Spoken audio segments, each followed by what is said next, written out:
Hoy 20 de febrero, espero que disfrutemos todos con una, bueno, voy a hacer mi valoración un poco con una gran escritora y periodista, Cristina Cano y yo, Almudena Gómez.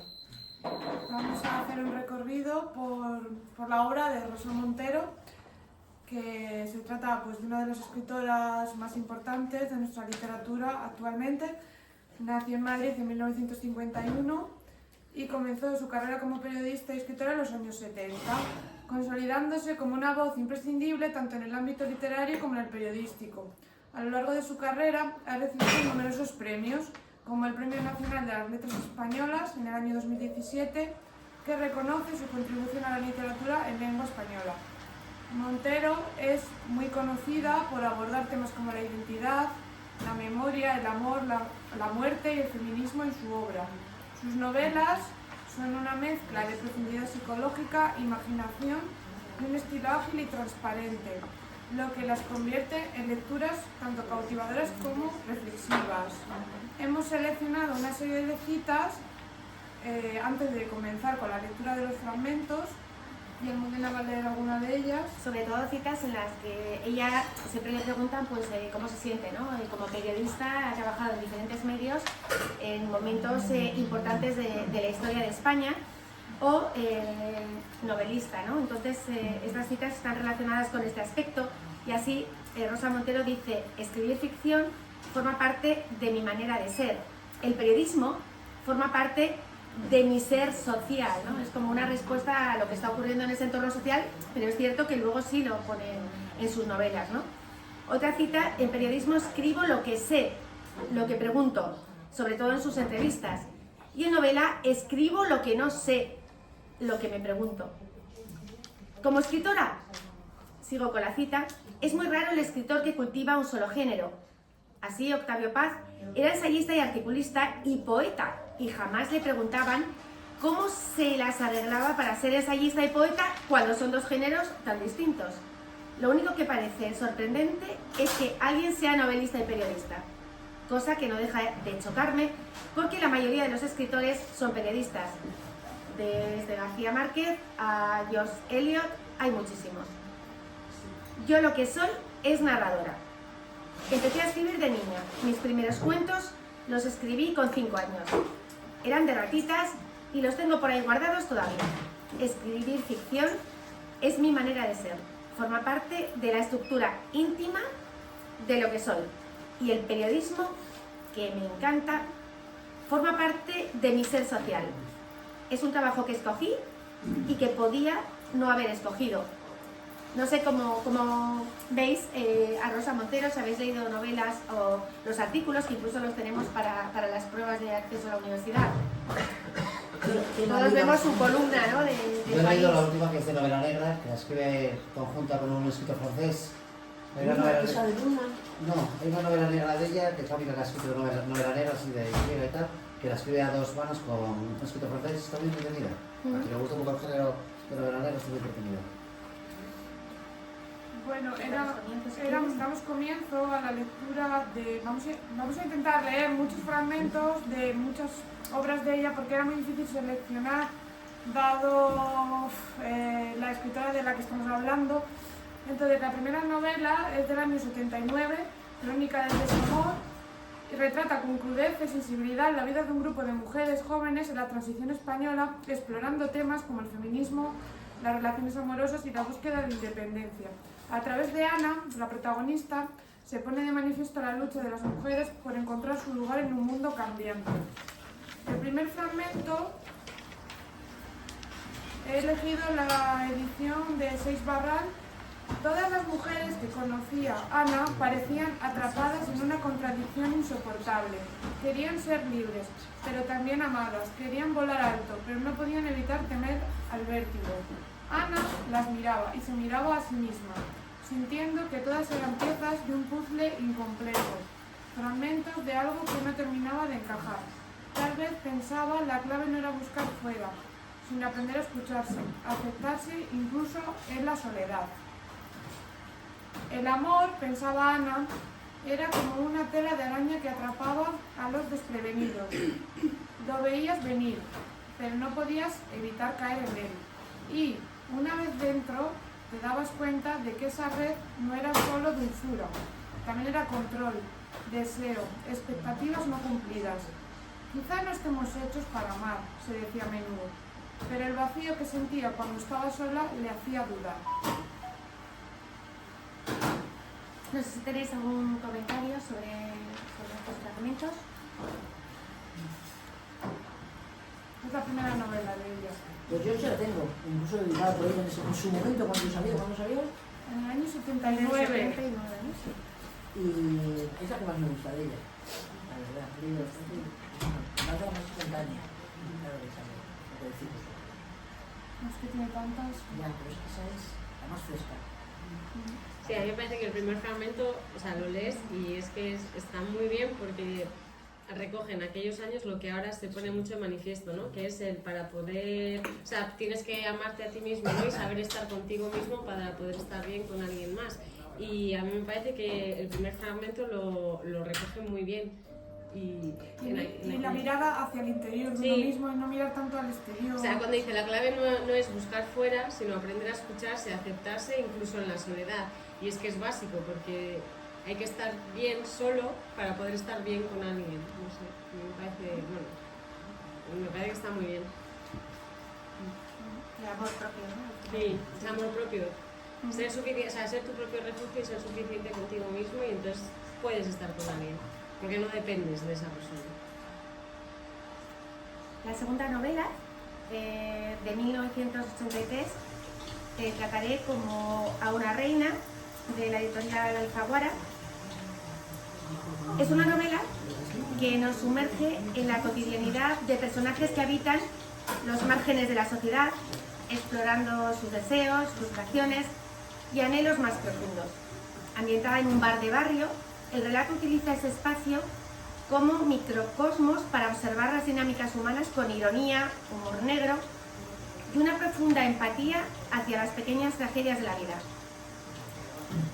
La obra se centra en las historias entrelazadas de sus protagonistas, como María y José Ricardo, quienes, como el resto de los personajes, buscan una conexión genuina en un mundo lleno de desencantos.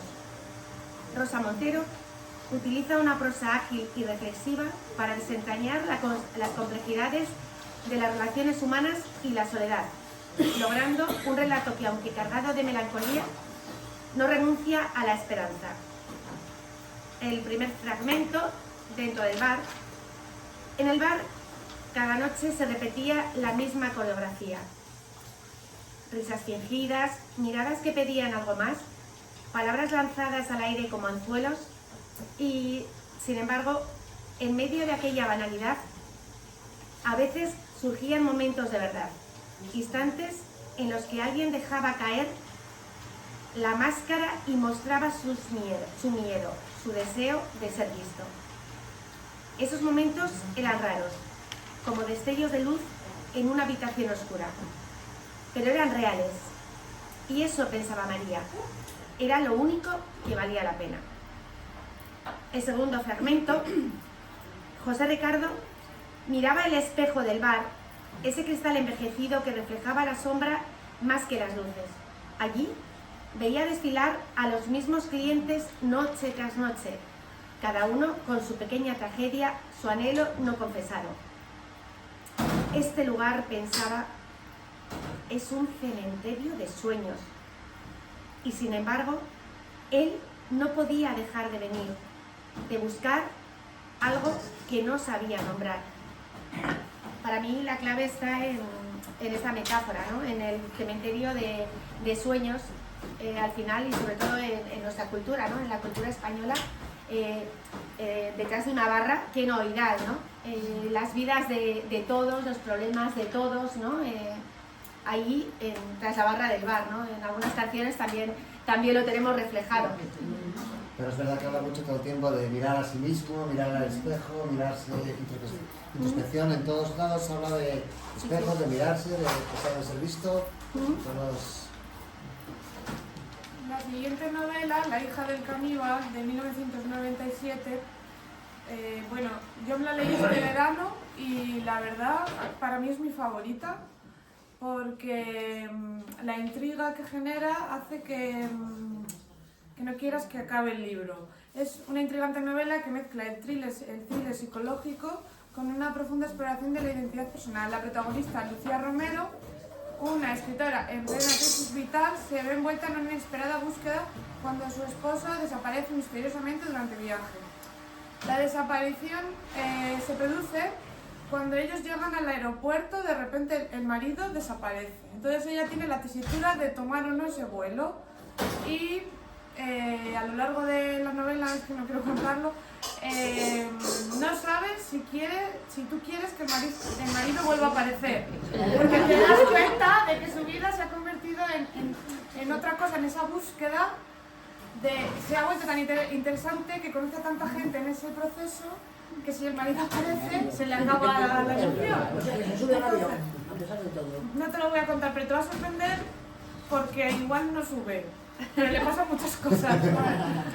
Vale. Y es un poco bastante agridulce porque habla del paso de los años, de la monotonía, de esa rutina que mata muchas relaciones, pero que a la vez esa rutina y esa monotonía es necesaria para que haya un orden también.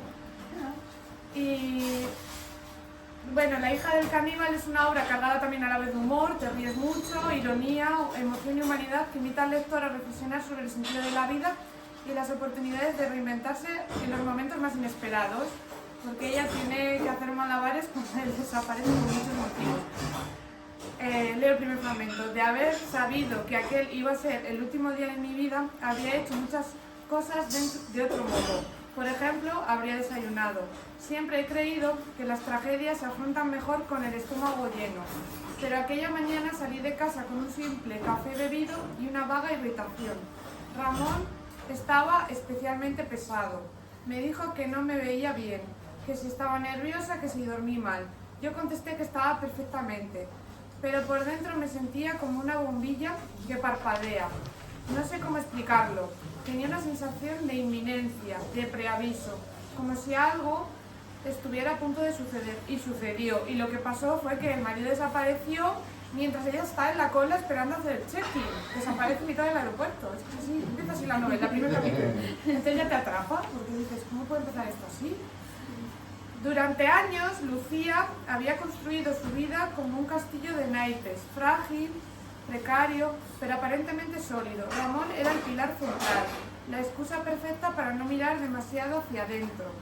Pero ahora que él había desaparecido, el castillo se había derrumbado y lo que quedaba era el vacío. Un vacío aterrador, pero también lleno de posibilidades. Tal vez pensó, este sea el momento de empezar de nuevo, de construir algo diferente, algo que sea verdaderamente mío. A ver, a mí esto me recuerda un poco a cuando mi abuela se quedó viuda, porque empezó a hacer muchas cosas de repente, que no hacía. Entonces, bueno, ese vacío, esa soledad hace que busques más allá. La búsqueda de Ramón se había convertido en algo secundario. Lucía ya no sabía si quería encontrarlo o simplemente entender qué había pasado con su propia vida. Cada pista, cada nueva revelación era como un espejo en el que veía reflejado un rostro que no reconocía del todo, el suyo propio. Este fragmento habla de cuando ya no te reconoces a ti mismo en una relación porque has dejado de ser tú sin darte cuenta, un poco esa transformación que ella va viendo. Bueno, os dejo ya de hablar de esta novela porque quiero que la leáis. Vale. ¿Vale? Bien, que Me gusta. Pones deberes, ¿no? Sí, bueno. Esta engancha muchísimo. A pesar de su longitud, engancha mucho. ¿Que es muy gorda? Sí, sí. Sí. Bueno, no como la de Alejandro, no es más. Bueno, pues pasamos ya más cercano, siglo XXI, 2003, La loca de la casa. Obra singular dentro de la prolífica trayectoria de Rosa Montero. Modelo, estructura, novela, ensayo. La autora mezcla magistralmente la ficción, la autobiografía y el ensayo para explorar uno de los temas más fascinantes del ser humano. De nuevo, la imaginación. El título proviene de una expresión atribuida a Santa Teresa de Jesús, quien describía la imaginación como la loca de la casa. esa fuerza interna que a veces nos domina y nos sumerge en un torbellino de pensamientos desbocados y donde nos surge la creatividad, ¿no? Esta obra no es una novela convencional. En lugar de seguir una trama lineal, Montero utiliza una estructura fragmentada y caleidoscópica para reflexionar sobre el proceso creativo, la escritura, la memoria y el amor. A lo largo de sus páginas, la autora entreteje episodios de su propia vida, anécdotas de escritores célebres y relatos ficticios, difuminando los límites entre realidad y fantasía. Es una celebración de la escritura como forma de resistencia y autodescubrimiento.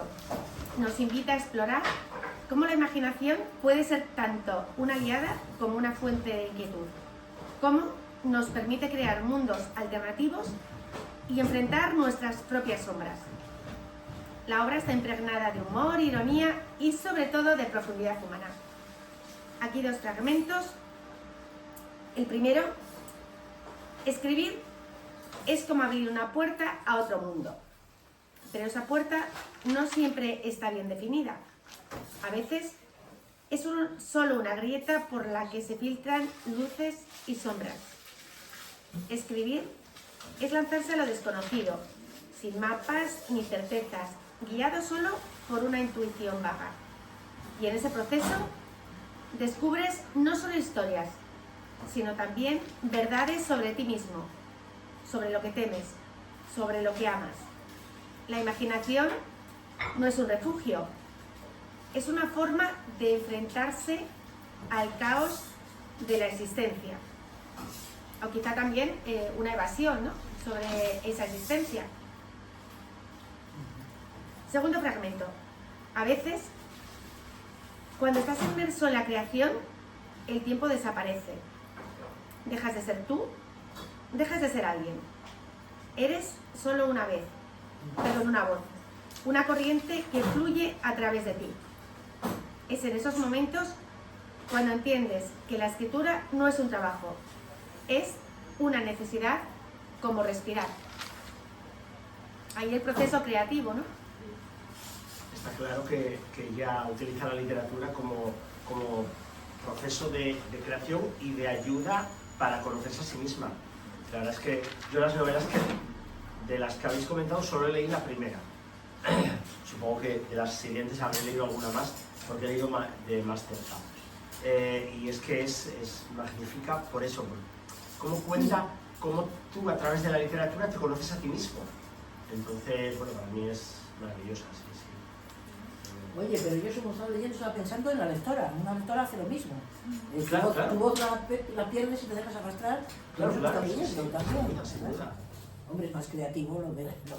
Bueno, por lo que estás leyendo o por el mundo que tú te construyes sobre lo que estás claro, leyendo. claro, por eso Que ahí ves está la película imaginación, claro. Y dices, no, esta película no es, Eso es. no es lo que yo Claro. había leído. Sí. Ujú. Bueno, la siguiente novela es Historia del Rey Transparente, del año 2005. También puede asustaros si lo compráis, porque este es un volumen bastante grueso, pero se centra en la Edad Media y es una novela de aventuras que engancha muchísimo también, porque ves como una princesa, bueno, no es una princesa, es una joven llamada Leola, campesina, que intenta un poco luchar contra su propio destino. En la Edad Media, a ver qué futuro podía tener una campesina. Bueno, entonces Rosa Montero se mete en este entresijo y lo resuelve, pues como ella sabe hacerlo. En medio del caos y la violencia de su tiempo, decide vestirse como un caballero para sobrevivir. A través de su viaje, Leola se enfrenta a desafíos que la llevan a cuestionar las estructuras de poder, el papel de la mujer y el significado de la libertad. Esta novela es mucho más que una epopeya medieval. Es un canto al empoderamiento, una reflexión sobre el poder de la voluntad para superar las adversidades y una invitación a repensar los roles impuestos por la sociedad. Con un estilo lírico y atrapante, Montero transporta al lector a un mundo lleno de magia, valentía y búsqueda de identidad, haciendo de esta obra una lectura inolvidable y profundamente inspiradora. La verdad, yo la leí con primero de bachillerato por el tema de la Edad Media y les engancha mucho. Y es que les engancha muchísimo esta novela. En cuanto a los fragmentos, he seleccionado dos de pasajes que considero que pueden ser significativos. Leola miraba el campo en ruinas, los restos de una batalla que no era suya, y sintió una rabia ardiente en el pecho. ¿Por qué debía aceptar su destino como algo inevitable? ¿Por qué su vida valía menos que la de un hombre, menos que la de un noble? Apretó los dientes y tomó la espada de un guerrero caído. No sabía luchar, pero aprendería, y aunque muriera en el intento, lo haría como alguien que se había atrevido a soñar con la libertad. En su corazón, Leola sabía que la verdadera lucha no era contra los enemigos externos, sino contra el miedo que llevaba adentro. Ese miedo que le hacía dudar de cada paso, de cada elección. Pero también sabía que cada acto de valentía era una victoria sobre ese miedo, una afirmación de que su vida le pertenecía y nadie podría arrebatársela. Entonces, ella se disfraza de hombre para hacer muchas cosas que no podía hacer en la época, y es muy interesante porque como nadie la ve, ella ve cómo la miran de repente con otra mirada también en la época. Entonces, pues, te hace reflexionar sobre muchos aspectos y invita también un poco a ver cómo era la Edad Media, básicamente. Ha habido un fragmento al principio de la novela que a mí, de las 400 y pico páginas, me impactó muchísimo. Era cuando ella, el hermano y el padre estaban labrando la tierra. Y estaban oyendo los ruidos de una batalla.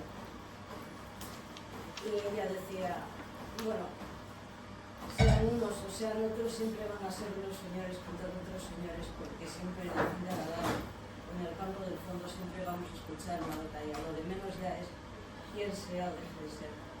Y luego hubo algo también tremendo en ese párrafo que decía, cuando se llega al final de la batalla del día, nosotros vamos para casa, porque tan agresivos van a estar los caballeros vencedores como los vencidos. Sí, básicamente habla de la lucha entre los hombres, pero de poder, no en la que un campesino ya fuera hombre o mujer tampoco tenía espacio. Y que sencillamente que estuviesen luchando en el campo de al lado era el pan nuestro cada día. Como decía ella en un momento, es que ya no importa ni quiénes están luchando. La sexta novela, Lágrimas en la lluvia, del 2011, pertenece a la primera entrega de la saga Bruna Husky, una detective replicante que vive en un futuro distópico. Así reflexiona sobre la identidad y la mortalidad a través de esta historia de ciencia ficción. En el fragmento 1, Bruna sabía que su tiempo era limitado. Cada tic-tac del reloj era un recordatorio de su mortalidad, de su diferencia con los humanos que la miraban con desconfianza, pero a veces se preguntaba si eso no la hacía más libre. Que iba a morir la obligaba a vivir cada día con intensidad, a no postergar los momentos importantes. Tal vez, pensó mientras encendía otro cigarrillo, la vida no se mide en tiempo, sino en intensidad. A mí me encanta. Al final, ¿qué es, no? O sea, el tiempo, vivimos en el tiempo, en el pasado, el futuro, y no nos paramos, ¿no? A la intensidad de la hora, de ese momento, ¿no? En el fragmento 2, el caso que investigaba era un rompecabezas, una red de mentiras tejidas con precisión. Pero Bruna no podía dejar de pensar que esa complejidad reflejaba la propia naturaleza humana, un enredo de deseos, miedos y contradicciones. En el fondo, todos eran culpables de algo y todos eran inocentes a su manera. No sé qué os parecen los fragmentos. Bien, es que los de la serie esta de Bruna Husky yo no los he leído, no. Bueno, lo que dice eso de estar conscientes de que te vas a morir, también los humanos, ¿no? Solo que ya debe tener como una duración de 25 años o de lo que sea, o sea que sabe lo que va a durar en ese sentido. Que a nosotros nos parece, fíjate tú y yo con mi edad, que parece que todavía parece que queda mucho. O sea, por la vida, Marisol. En la flor de la vida, Marisol. Claro, saber que te vas a morir con 30 años, por ejemplo, que me parece que le pasa a esta. Yo no he leído nada de la Bruna. Lo de la ciencia ficción no me va mucho, pero me suena eso, que tiene una fecha de caducidad y ella lo sabe. Nosotros afortunadamente no lo sabemos, ¿verdad? Todavía. Qué bueno estaba más saberlo. Ay, no, por favor, qué angustia. A mí no me importaría. Igual hace unas cosas. Bueno, también, pero igual hace unas cosas que no haces ahora. Te quedan 3 años. Voy a cambiar por mi vida, voy a salir de la rutina, voy a hacer. Fíjate la gente que Y el agobio de no poder hacer algunas. eso, ¿no? Y que No te vas a de poder hacer todas. A mí con la rumología. esas personas que le dicen, tiene usted un momento que va a durar un año. Bueno, pues a lo mejor ese año cambias muchas cosas y vives 5 vidas. Si tienes fuerzas. No, mira, también, claro. Pero bueno. No, pero lo que está claro es que cuando sabes que te... A ver, a mí gracias a Dios eso no me ha pasado hasta ahora, ¿eh? Pero quiero decir que sí que he tenido, por suerte o por desgracia, más bien por desgracia, la oportunidad de estar con alguien que sí que sabía que se iba a morir. Y esa despedida, cuando la persona que sabe que se está muriendo y que es el último momento que va a estar contigo, la forma en la que te habla y la forma en la que te mira cambia completamente, porque de repente ves que todo cobra un sentido y que las cosas que te lo dice realmente con una trascendencia que va más allá de cualquier cosa que vivas. Entonces sí que te hace como como ser consciente de repente del momento en el que estás y cómo tienes que afrontar la vida, y al final es una lección de vida tremenda la que te brinda esa persona, ¿no? Entonces yo creo que la verdad que sale de ahí es tremenda. Entonces si te paras a calcular eso, pues es un poco lo que dice ella en el fragmento. Pero recuerda que tú estás de espectadora de esa persona que se está muriendo, no tú sintiendo. Con lo cual no me quiero ni imaginar lo que tiene que ser saber que te vas a morir. ¿Cuándo? Sí, sí. Voy a aprovechar lo que habéis dicho sobre el final. Yo voy a terminar hoy con este grupo. Habla un poquitín más alto, Enrique, por favor. Mi participación en este grupo se acaba hoy. ¿Ah, sí? Sí. Se acaba en la fórmula esta que tenemos aquí, ¿no? No se va a acabar en lo que yo llevo dentro y que va a seguir ahí. Pero porque ya hace este tiempo que yo he pertenecido y perteneceré hasta el final, pero la vida no es más que una. Yo creo que la vida es solamente una, que es distinta. Yo empecé en este grupo hace 10 años, cuando empezó el grupo, ¿verdad? En un sitio además que era un lugar que era propiedad y es propiedad de un familiar que ha sido de mis padres desde el año 1952, o sea, toda una historia, ¿no? Toda una historia, una novela. Pero ahora yo pienso en esto, a los 61 años me jubilé por enfermedad. Resulta que luego estoy muy bien, pero entre comillas, pero se termina algo, ¿no? Se termina una etapa. Y yo me estoy preparando para morir durante este tiempo. He tenido 20 años para prepararme. Un amigo me dice, ¿tú estás mal de la cabeza? No, yo estoy muy bien de la cabeza. Yo no estoy tan bien hasta aquí, pero de la cabeza. Yo creo que no es, porque esa preparación me parece importante. Y tengo que limitar algo. Y ahora yo con este grupo, que agradezco profundamente haber pertenecido y pertenecer y llevaros siempre en mi recuerdo, incluso algún día me tomo una cerveza con vosotros. Bueno, ahora no me deja el médico, pero bueno, algo me tomaré. Y todo eso a mí me ha venido bien aquí durante mucho tiempo, y ahora yo venía pensando últimamente de, bueno, ¿ya qué haces por ahí con esta gente, no? Ya llegado, tienes 85 años, ¿no? Sigue ya hasta el final, y quédate con el grupo de mayores, que es donde tienes que estar, ahí en Cañadío, quédate ahí con ellos, con tus colegas de edad, por lo menos, hay gente con 90 años, etcétera, ¿no? Y gracias por recogerme en un momento difícil, sí, lo digo, ¿no? ha sido un momento difícil porque de repente te encuentras dejando de hacer lo que haces durante 30, 40 años. Bueno, no me voy a estirar más. Gracias. Pues qué pena. Oye, claro. Que os vaya muy bien. Que os vaya muy bien. Os quiero. Gracias. Bueno, nos seguirás visitando, aunque no sea continuo, ¿no? Venía a tomar un Eso es.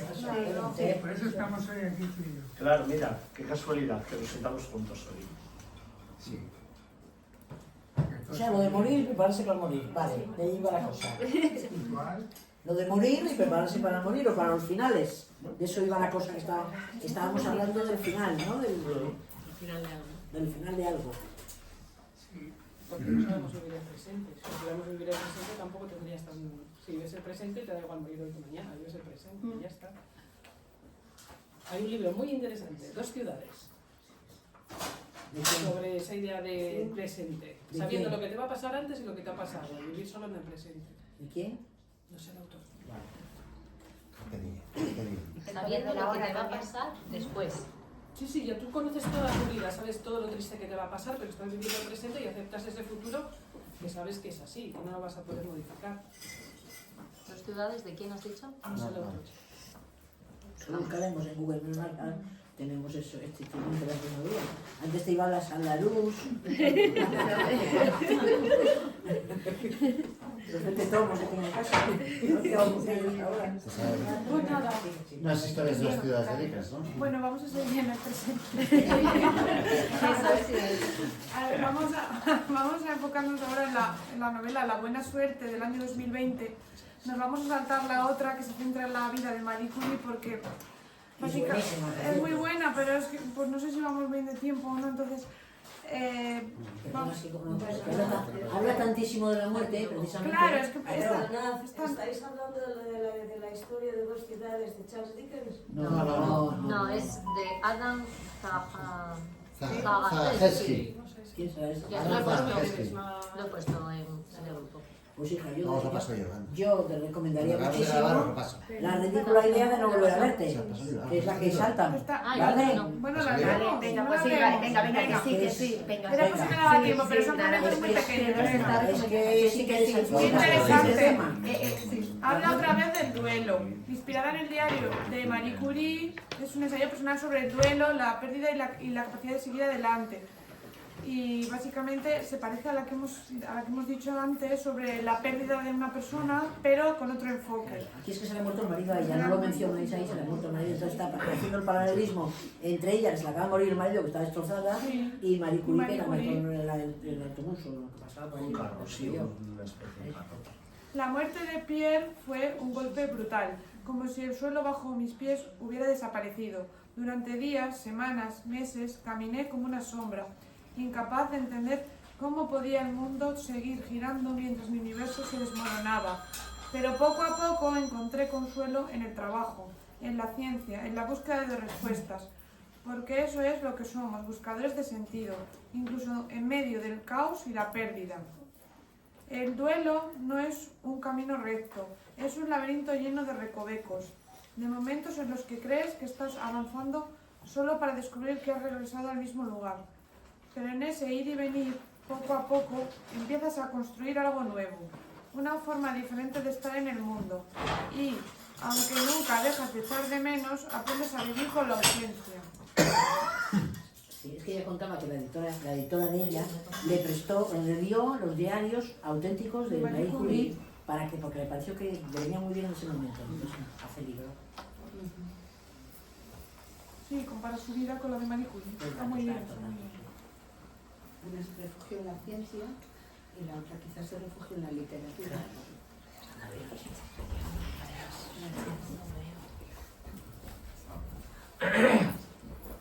Pasamos la buena suerte. Ya más próxima, 2020. La historia comienza cuando Pablo Hernando, un arquitecto de éxito, decide bajarse inesperadamente del tren en un pequeño y decadente pueblo llamado Pozo Negro. Allí adquiere un apartamento en ruinas y se sumerge en la vida local, buscando escapar de su pasado y encontrar un nuevo sentido a su existencia.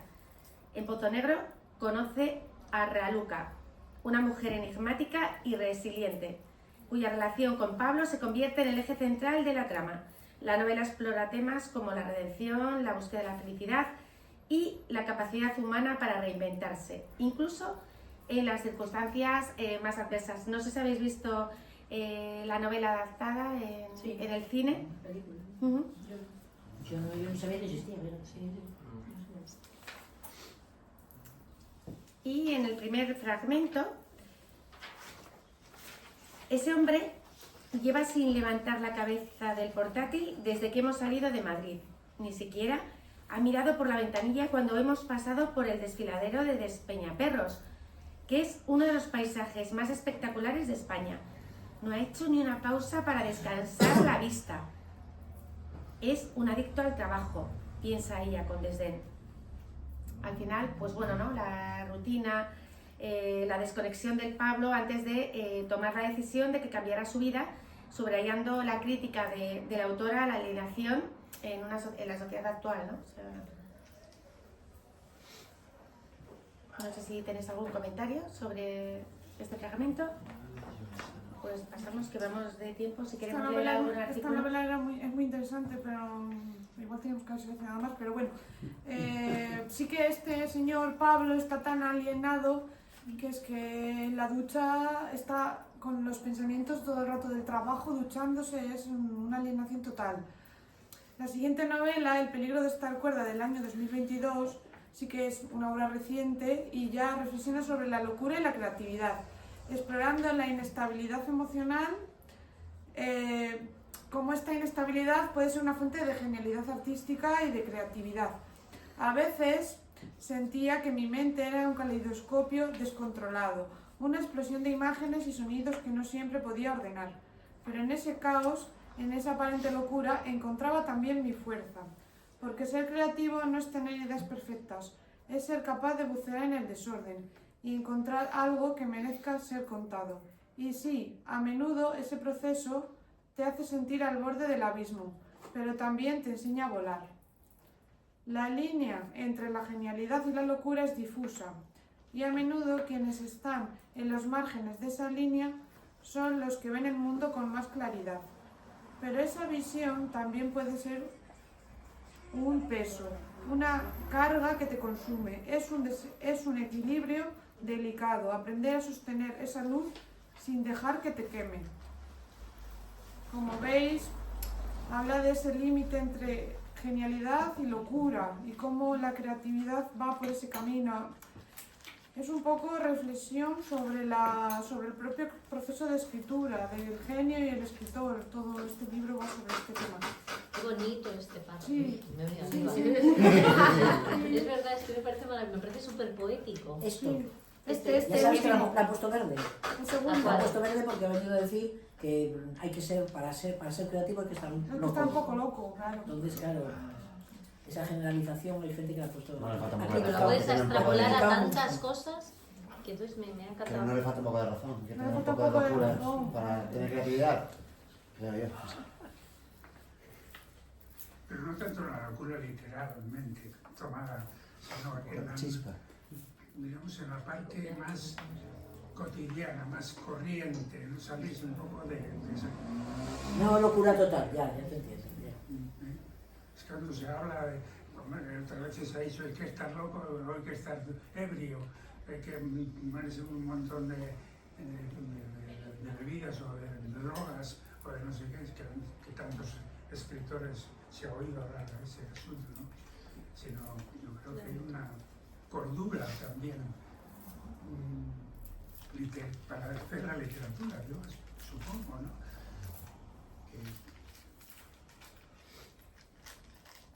Bueno, ya nos vamos a Rosa Montero, periodista, ¿no? Y con muchos artículos, bueno, columnas dentro de lo que es El País Semanal, que bueno, las podéis utilizar también para la selección de textos. Comenzamos con la primera, las últimas frases del 14 de julio del 24. Se ha hablado mucho, yo diría que hasta el aburrimiento de los textos. Creo que se mitifican en exceso. Vamos a ver. Ha llegado a mis manos un libro singular, pequeño pero de algún modo enorme. Salió el pasado mes de marzo, se titula La última frase y es el primer libro de Camila Cañeque. Supongo que también será el último, porque Camila murió el 14 de febrero a los 39 años, mientras su obra se imprimía. Veo ahora que era artista y filósofa, que reflexionaba en sus trabajos en torno al tema del cansancio existencial. Hizo instalaciones y performances artísticas en diversas galerías y museos, nacionales e internacionales. En 2013 se tumbó boca abajo en un pasillo de arco vestida de flamenca, rodeada de flores y poemas del romancero gitano de Lorca. Como no había pedido los permisos correspondientes, Arco la obligó a levantarse. Yo no la conocía antes de llegar a este libro, pero todo lo que ahora veo de ella me interesa. La última frase es de una originalidad deslumbrante. Tiene detrás un trabajo ciclópeo y tanto el lenguaje como el pensamiento posee la agudeza y la esencialidad de la destilación de un alquimista. La idea es muy sencilla, uno de esos hallazgos evidentes que estuvieron siempre ahí, pero que no vimos. Es un libro sobre los finales de los libros. Se ha hablado mucho. Yo diría que hasta el aburrimiento de los comienzos de los textos, y todos nos sabemos de memoria las primeras líneas de alguna novela. Personalmente creo que se mitifican en exceso esas frases iniciales. Hay novelas maravillosas que no recordamos cómo empiezan, y por desgracia hay muchos párrafos primeros a los que se les nota demasiado el desaforado intento del autor por crear una apertura que atrape al lector, pura tramoya y farsa. Por otro lado, también se ha escrito bastante sobre las frases finales que dijeron los personajes famosos antes de morir, desde el "estoy tan aburrido de todo" de Winston Churchill al "ya ha sido suficiente" de Beethoven, pasando por unas palabras conmovedoras, las de María Antonieta al subir a la guillotina, que tras pisar sin querer al verdugo le dijo: "Perdone, señor, no fue a propósito". Todas estas sentencias y muchas más ruedan por el mundo desde hace tiempo, aunque dudo de que sean muy fiables, salvo lo de la pobre María Antonieta, que parece ser cierto. Pero el texto de Camila habla de algo nunca recopilado antes, que yo sepa, del final de los libros, y recoge nada más y nada menos que 452 últimas frases de otras tantas obras. Yo habré leído cerca de la mitad de ellas, pero ninguno de los textos me sonaba, lo cual, aparte de mi proverbial desmemoria, me hizo comprender que el final de los libros que leemos va más allá de sus últimas palabras. Es un apagarse de la acción, una conclusión que viene de mucho más lejos en la trama, un cierre más vasto y complejo. Las novelas nos son necesarias porque ordenan el caos insoportable de la vida, y para ordenarlo han de ponerle un fin. Gracias a esos finales podemos consolarnos con un espejismo de destino y sentido en ese insensato e incomprensible mundo. Esto lo ha percibido Camila en su obra Con visión de rayos X. Cuenta que siempre ha estado obsesionada por los finales, que empezaba las novelas leyendo la última página. ¡Ah! ¡Cómo me desesperan esos lectores! Y que fue acumulando año tras año toda una obsesiva colección de frases últimas. También explica que toda su vida se sintió perseguida por la idea de la muerte. ¡Ah, qué cerca la he encontrado en eso! Era de las mías. Durante un tiempo, cuenta, le dio por ir todos los días al aeropuerto a observar despedidas. En otra época, por acudir a los cementerios a ver entierros. Sus reflexiones sobre el tiempo y sobre el consuelo que los finales ofrecen, sobre todo si el finado es otro y somos supervivientes, son muy hermosas y están talladas como diamantes en el texto. Y además escalofrían por el hecho añadido de su inesperado fallecimiento. Quiero decir que es un libro sobre el fin de todas las cosas, y cuando lo leemos nos golpea la verdad esencial de que ella ya se ha ido. Igual que nos iremos todos algún día. La solución a mi profunda aversión a la muerte ha sido medicarme con agonías. Pero no se puede matar a la muerte, dice. Falleció de forma súbita mientras dormía, sin duda, el mejor de los tránsitos. Un poco demasiado pronto. Pero ese es un dolor para quienes se quedan, no para ella.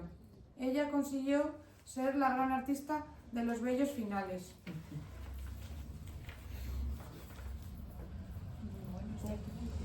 Sí, sí. No sé si tenéis algo que comentar. Bueno, siempre me ha parecido muy difícil hacer un buen final. Hay grandes obras, sobre todo las obras que tienen más de un volumen, ¿no? que es muy difícil tener un buen final. Justamente este fin de semana hablaba con unos amigos sobre una trilogía que es El nombre del viento, que llevamos años esperando que acabe y no va a acabar nunca. Y yo siempre digo que creo que cuando un autor hace una obra muy buena, es muy difícil que haga un buen final. Quizá por eso nos acordamos más de los inicios que de los finales, porque es más habitual que haya buenos inicios que buenos finales. Yo no estoy a favor de lo que decían aquí, ni de la autora esta, yo prefiero los buenos inicios. Creo que es mejor que te atrapen y luego poco a poco te vayan soltando, pero siempre te quedas con el regusto de lo que leíste. Pero sí es cierto que muchos, lo que decía ahí, que muchos principios son muy forzados. O sea, los rebuscan mucho para eso, para... Mira qué guay está mi libro, leerlo. Muchos de ellos son pero muy si lo ficticios. consiguen... Sí, pero bueno, son muy artificiales muchos de ellos, quizás. No sé. Está bien, pero yo la espontaneidad en la literatura tampoco la agradezco. Me gusta que algo sea bueno. Si está muy trabajado de forma forzada, bueno, está bien. ¿Queréis que veamos el otro artículo? Vamos bien, ¿no? O sea, sí. Si escogéis así alguno de los que me parezca Bueno, mejor, pues se llama tal, no te guste ¿Cómo convertirte en un imbécil? No. Sí, también. Venga, sí, que está muy bien. Venga, sí, eso es. Página 10. Página 10, venga, sí. 12 de septiembre de 2024. ¿Qué dices? ¿Cómo convertirte en un imbécil? La mirada de los otros nos esculpe, y si esa mirada está muy alterada, el resultado puede acabar siendo catastrófico. Es bastante fácil lo de convertirse en un imbécil, y se puede llegar a serlo de numerosas formas, así que no desesperes si aún no lo has logrado. Yo, sin ir más lejos, acabo de descubrir que voy progresando en ese camino. Verás, hace unos meses en la Feria del Libro de Bogotá participé en una mesa con los grandes escritores colombianos Héctor Abad y Piedad Bonet. De hecho, era un acto en homenaje del maravilloso libro Lo que no tiene nombre, que Piedad publicó en 2013. Trata del suicidio de su hijo Daniel y es uno de los textos más violentamente hermosos que jamás he leído. Pues bien, ahora me han mandado la transcripción del encuentro, porque quieren publicarlo no sé dónde. Y al leerla veo que la primera que habla es Piedad y que al final de su intervención me pregunta amablemente por mi libro El peligro de estar cuerda. Ante lo cual yo respondo algo así como: voy a decir solo 2 palabras de mi texto y luego pasamos a los temas que apuntas. Y a continuación me lanzo a una interminable farfulla sobre el peligro. ¿Sabes ese comportamiento horripilante y patético del orador que dice: voy a ser breve, y luego hay que despegarlo del micrófono con agua hirviendo? Pues bueno, algo no muy distinto. Podría intentar justificarme diciendo que llevaba meses de saturación de actos públicos, que estaba tan harta de hablar de mis libros y repetir lo mismo, que me metí en un jardín y me perdí. De hecho, las siguientes intervenciones fueron normales. Y todo es sin duda cierto, pero también es verdad que hay algo más. Y es que una no puede estar dando charlas todos los días y repitiendo tabarras que la gente tan amable aguanta y hasta parece disfrutar. Y siendo por añadidura la depositaria del afecto que un montón de personas han decidido generosamente regalarte. Porque se trata de un regalo, todos lo hacemos. Proyectamos sobre los personajes públicos amores y odios en buena parte arbitrarios. No se puede estar año tras año, en fin, en ese lugar de halagos sin que se te torrefacte un poco la cabeza y empieces a ser un poco menos crítica contigo de lo que debieras. Somos animales sociales, esa es la cuestión. El concepto que tenemos de nosotros mismos depende estrechamente y a menudo dramáticamente de cómo nos vemos reflejados en el espejo de los ojos que nos circundan. Ya he contado alguna vez, lo dice el neurocientífico David Eigenman, que la ausencia extrema de apoyo social, como en el caso de un inmigrante despreciado por su entorno, puede provocar un brote esquizofrénico. Es decir, la falta de amor y de reconocimiento grupal nos vuelve literalmente locos. Ese alimento necesario y demoledor del yo que son los demás puede ser muy perturbador. La mirada de los otros nos esculpe, y si esa mirada está muy alterada, muy desviada de la normalidad, por la razón que sea, el resultado puede acabar siendo catastrófico. Cuando entrevisté hace muchos años al líder palestino Yasir Arafat, fue en Túnez, aún en el exilio, me pareció un personaje aterrador. Pero claro, llevaba 20 años siendo perseguido por una legión de asesinos, durmiendo cada noche en un lugar secreto distinto y viviendo rodeado únicamente por barbudos con metralletas dispuestos a inmolarse por él. Nadie le discutía nada y su estrechísimo entorno lo divinizaba. Con una existencia así, lo más probable es que termines convertido en un monstruo. Me parece que algo de esto, sin llegar a ser tan extremo, le sucede a todos los políticos y en general a toda la gente con poder a quien no se discute. Y ser conocido, ser un personaje público, es también una forma de poder, es también una vida rarificada. A lo mejor no es bueno tener más de 500 amigos en las redes, o sea, suele ser una vida más rápida hacia la idiotez. Pero pensándolo bien, la catástrofe comienza cuando la gente deja de escuchar a los demás, cuando alguien empieza a creer que lo que dice, las aburridas cosas que ya sabe y ha repetido 1000 veces, son mejores y más importantes que lo que pueden decir los otros. Y no hace falta ser famoso para ser tan tonto. He visto esa actitud en cátedros, en jefes de equipo o directores de empresa perfectamente desconocidos para el gran público, pero también perfectamente esclerotizados en su cerrazón. Ya digo, es un proceso que se agrava con el poder, aunque sea un poder muy pequeñito. De ahí que sea tan fácil lo de convertirte en un imbécil. El poder destruye, ¿no? No sé lo que opináis al respecto. Yo creo que con este artículo ya cerramos. Autocrítica de ella, ¿no? Sí. Vale. Y bueno, luego hemos diseñado un anexo con más fragmentos de otras obras, por si queréis leer. Vamos, que nos quieres meter a Rosa Rosa Montero. Montero. Vamos, sí o sí. Por ejemplo, bueno, es que tiene, aparte esto tiene otros más, pero no había demasiados. El amor de mi vida, en la página 16, es una recopilación de artículos y ensayos sobre el amor, la muerte, la literatura y la vida misma. Luego también tiene como otra, es que no aparece aquí, una recopilación de mujeres célebres, de mujeres de dictadores, también tiene un montón de historias, Rosa Montero, para leer. Creo que tiene, sí, alguna recuperación de sus entrevistas Sí. la mujer de entrevistas maravillosas. La mujer de Eva Perón, luego la mujer de... Bueno, ibas viendo cartas de cómo escribían a la época. La que no tienes vida, me refiero por tiempo, no por otra cosa. No sé cómo lo hace, no sé cómo lo hace. ¿De dónde saca el tiempo, madre No sé cómo mía? lo hace. Es increíble esta mujer. Esperamos que os haya gustado. Y si habéis echado en falta alguna novela, pues comentárnoslo y lo apuntamos.